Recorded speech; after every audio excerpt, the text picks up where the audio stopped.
Okay, so welcome back guys. This is the 13th tutorial if I'm not wrong on Python series. So today we're going to see what is the range function. So see, when I write range, you might be aware of range in maths or range in general. Range is particular, that is limits you can say. So in maths you might be aware of solving questions like find range of a quadratic equation and all. So you know what is range. So to sum up, I'll just say we write range in parentheses now, and we put the limits in the brackets. So when I write here from 1 and up to say I write here 10, then 1 is included. This is a specific feature but you should understand it and just remember it.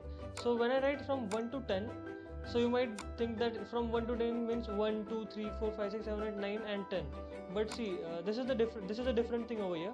1 is included, so 1 2 3 and on, okay, it is fine. But when we write 10 over here, this 10 is excluded, so it is not included in it. Sorry. So when I write 10 over here, it is not included, it is excluded, this 10. So that's why I'll write here 11. So when I write 11, 11 will get excluded and 10 will get included.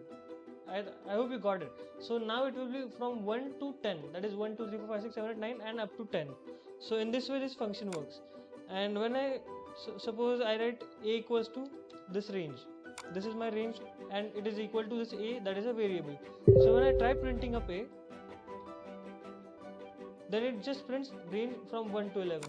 But see, this is a range, so you can convert this a into a list. So just to convert it into a list, you just have to write list of, or rather let us assign a variable. So say b equals to a list of that range, or rather a. So if b is a list of this thing, that is from 1 to 11, so obviously the elements of b will be from 1 up to 10. So now if I print b, see, it printed out all these things. So this is the theory of range, whatever. And see, I forgot to tell you all, there are 3 parameters you can say you can enter in these brackets. So see, this is the start, this is the end, that is we start from 1, we end on 11, or we end up to 11, but we end up to 10 actually. And afterwards, after comma, there is one more parameter you can say, which is a step or a stride. So this thing is a step. So if I don't write anything, this thing is optional because we can provide the start and the end, but it is not necessary that you provide the step always. So if I don't write anything, then by default it takes the step as 1. What does it mean? Just it adds by 1. So 1 2 3 4 up to 10. So but if I write the step as 2 and I print list of a,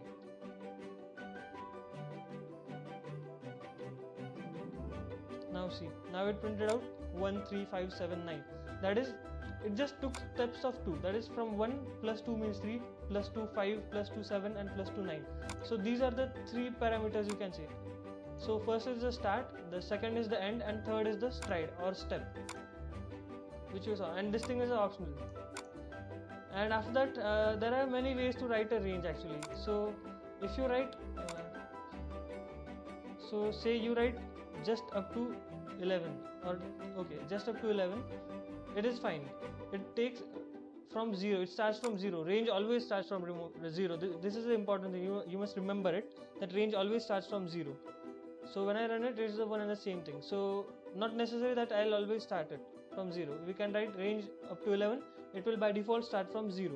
Afterwards you saw this way as well. You can start from 4 as well, you can start with any number, and again if I run it, it will print from 4. So this is the way that I told you all. Afterwards we saw this thing, and this is the step thing, that is it will start from 2, it will end on 10, but it will not include 10, and it will take a step of 2, that is, let us check it out actually. So 2 10 and 2, if I write 2 10 and 2 and I run it now, so it printed out 2 4 6 8. So it starts from 2 and it has to take a step of 2. So 2 plus 2 4 plus 2 6 plus 2 8.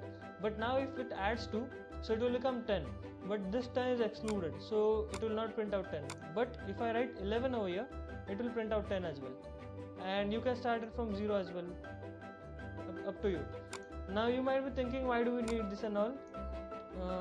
I haven't told you what are for loops and all, so we'll see them actually. So there are a particular type of loops called for loops. So you can actually, the syntax for them is for I in range, and range we have to provide some range. That is, if you want to, and inside this thing actually we have to write a specific code, and that code will run that many times actually in this range. So we have to use this range. You might not understand what are for loops and all for now. I'll make another video for loops, but for this video you just have to understand what is range, so that we can use this range afterwards. This thing is actually very, very important, so you must understand it. And that's all. You can pause the video to read the theory. That's all for this video. Thank you.